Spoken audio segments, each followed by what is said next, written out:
I'm going to show you how you can quickly make yourself a thin resin stacker ring using UV resin.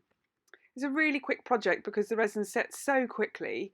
The trick is just to start with putting a thin layer of resin in the bottom of your mould.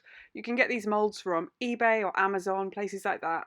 And I'm adding a bit of gold leaf into mine, but you can add glitter or a bit of colour, flowers, anything dry really.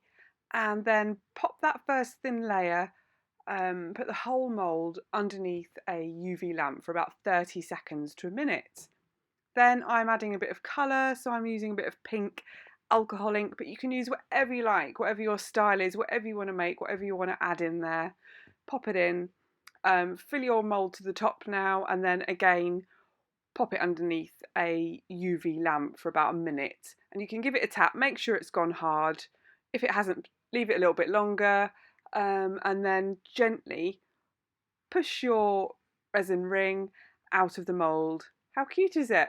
So what you need to do, you can see one side is perfect, one side is rough. You've just got to take off the excess bits of resin from the rough side and start to sand. So grab yourself some wet and dry sandpaper, starting from pretty rough to really, really smooth, and just get a bowl of water and just start to sand your ring down on the rough side.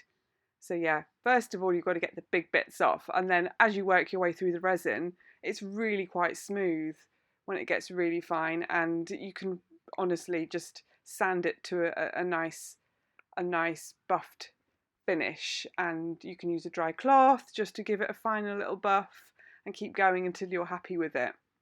And that's it. You've got a cute resin ring, a real statement summer piece, or you can just stack it up with your existing rings and it's really lovely.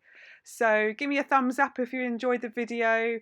Find me on Instagram at Jewellery. Visit my website. Yeah, I'd love to hear from you. I hope you enjoyed this project. I've been Kaz from Jewellery.